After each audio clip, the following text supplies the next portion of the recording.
Ano yung pinaka nararamdaman mo or iniinda mo during ng pagtatrabaho mo? Parang ganyan. Sakit sa likod. Sakit sa likod. Ayan. Yan. Exhale. Sarap nun! Kamusta yan? Yung shoulder. Down, down, down.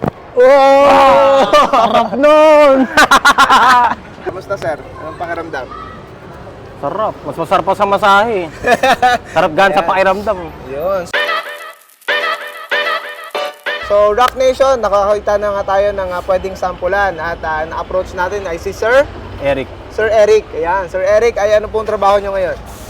Food Panda Rider. Food Panda Rider. Ano po ba yung sinasakyan nyo? Bike ba o ito? Or ano? Itong Japan bike na to. Yun, Japan bike. O, tignan nyo yung bike ni Sir. Ayun. Ayan. Grabe, hindi kayo nahihirapan dyan, Sir. Lakas, Hindi naman. lakas mo ah. Wala pang masyadong ano yan, oh. Ilang gear yan? Wala ko yan. Yan lang. Stock lang yan. Stock lang. Wow, grabe yung legs nyo, Sir, ah. Pero ngayon, tatanungin kita, Sir Eric. Ako po pala si Aster, ano? Yan, ako po ay PT and chiropractic specialist. Ayan, so naghahanap lang tayo ng pwedeng tulungan sa labas na sobrang sisipag na magtrabaho para at least makaramdam sila ng konting ginhawa sa kung ano yung ginagawa nila. Yes. Okay. Yan, ngayon, tatanungin kita. Ano yung pinaka nararamdaman mo or iniinda mo during ng pagtatrabaho mo? Parang ganyan. Sakit sa likod. Sakit sa likod. Ayan. Yan. Yan ang pinakauna. Yan ang pinakauna. Lalo pagka nagbabike, ano? Yes. Ayan, Sa likod. sakit sa likod. Ayan. Pagpaahon, masakit sa likod. Lalo pag paahon. Ayan. Yan. Ayan. Tapos ano pa? Gaano siya kasakit or gaano siya kangalay from 1 to 10? 10 yung highest. 7. 7. Oh, masakit na yun. At ngalay na yun, ha? Sobra na yun. Malakas, above average na yun.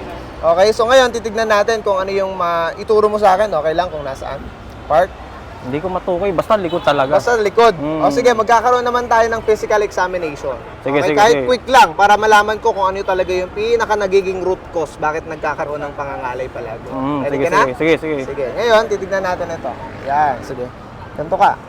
Yan. Ito tayo. Yan. Twist. Yan. Sige ko. Twist mo. Yan. Yan. Ito. Twist. Yan. Go. Sa kabila. Yan. Anong nararamdaman mo dito? Dito. Ito, meron something here. Tignan natin ito. Yan. Go up, back, bend. Yan. Kamusta yan? Dito pa rin. Ito pa rin. Mm. Ngayon, ito naman tayo. Hawak dito. Yan. Go. Back bend. Go. Okay. Ano yun? Ano nararamdaman? Wala. Wala. Very good. So, more on dito sa may pinaka-upper thoracic natin sa middle spine. Okay? Ito yung pinaka nagiging pakiramdam mo. Ayan. Lalo na kapag nakaslouch ka palagi at nagbabike. Ayan. So ngayon, ito yung pinaka nagiging cause. Okay? Yan. Laging nakaslouch si sir at saka yung pinaka-lateral muscles niya ay sobrang nai-stress na sa paulit-ulit na ginagawa niyang trabaho everyday sa pagbabike. Okay? Ngayon, ayusin natin ito para at least magkaramdam yung iyong lateral muscles ng pahinga, kumbaga. Sige. Okay? Ready ka na? Ayan. So ngayon, ito yung gagawin natin. Ito, thoracic number 1 here. And then, hanggang dito, right here. Yan. Okay, sige. Ganito yung gagawin natin, ano? Yan. Right over left. Yakap ka sa sarili mo. Yuko. Yan. Yan. Yakap ka sa sarili. Good. Relax yung shoulder. Yan, ganito. No? Sige. Yuko. Yan. Hihinga ka malalim. Inhale. Exhale. Sarap nun! Kamusta yan? Sarap nun ah. Dami na na. Okay? Dito tayo, sir. Baka ano. Ayan. Kamusta yon? Sarap. Dami ah. Okay? Parang 10 ata yung tumunog eh.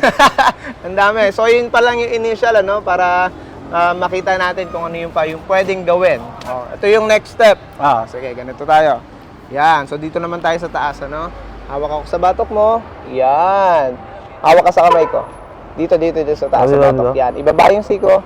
Yan. I-relax yung shoulder. Ngayon, higa ka ulit sa akin. Yan. Higa. Sige, i-inhale ka. Exhale. Relax yung shoulder. Down. Sarap nun! Ang daming tumunog. Dami. 20 naman. Mula dito sa ating cervical hanggang dito sa may thoracic ko. Yan. O, kamusta yun? Sarap. Gumagana nga eh. Yung dami. Halos 30 na ata yung total na tumunog ng buto eh. Parang bilang na bilang, ano? Pero yun yung pinaka tumutunog. If you're wondering, ano, sa mga nanonood dyan, Yung mga tumutunog na yon, ayun yung mga tinatawag na gas and air bubbles sa ating mga joints. So pag na-release natin yung mga yan, tumutunog na yan, nagpa-popping-popping na yan, ang pinaka nagigay natin dyan, yung flexibility, yung recovery ng muscles natin or yung range of motion. So at least makaka-recover lahat ng muscle support natin para hindi na sila lumala ng sobra. Okay? Okay. Ayun. So, kamusta naman yung experience?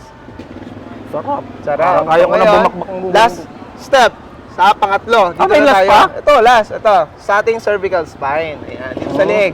Okay? Sige. Ngayon, gagawin natin ito. Sige. Right here. Posture up. Yan. Chin, chin, chin, chin. Yan. Ipasok mo onti yung chin mo. Yan. Dito tayo sa iyong cervical spine. Right here. Yan. Sige. Yup. 25 degree over 30 degrees. Relax ang shoulder. Right there. Okay? Sige. Right here. Sige. Up, up, up. Shoulder down, shoulder down. Good. Relax ang shoulder. Get ready. Go. Inhale. Rotation, rotation. Inhale. Exhale, exhale, exhale. Good one. Ooh! Kamusta? Heaven. Ngayon, ay yung rotation with the cervical spine, ano? Dito tayo sa may kabilang vertebrae. Kabila naman? Kabila, ito. Yan, titignan natin ha. Ito, this one. Right here. This one going up, right here. This one, down, down, down, down, down. Rotation, rotation. Sige. Stay what you are, rotation, and going down, down, down. Relax the shoulder. Inhale. Exhale, rotation, shoulder down, shoulder down. Good one, nice one. Nice one. How is it? Sarap. Okay. Kamusta yun? Mas masarap pa sa masahe. Mas masarap pa sa masahe. Ayan. Sarap eh. Diba? Iyan yung pinakatatlong part na pwede nating may example sa mga tao sa labas para at least mais lahat ng mga muscle support na nangangalay. Okay? Yeah. O, kamusta sir? Anong pakiramdam? Sarap. Mas masarap pa sa masahe. Sarap gan sa pakiramdam. Yun. So ito, mapapakinabangan mo na ito. At least makaka-recover na yung mga muscles mo. Makakapagpahinga na sila somehow. O, para at least maka-recover sila ng gusto, makasuporta sila sa kung ano yung trabaho na ginagawa natin. Yes. Thank you so much. Salamat po, sir. Salamat po. Yan.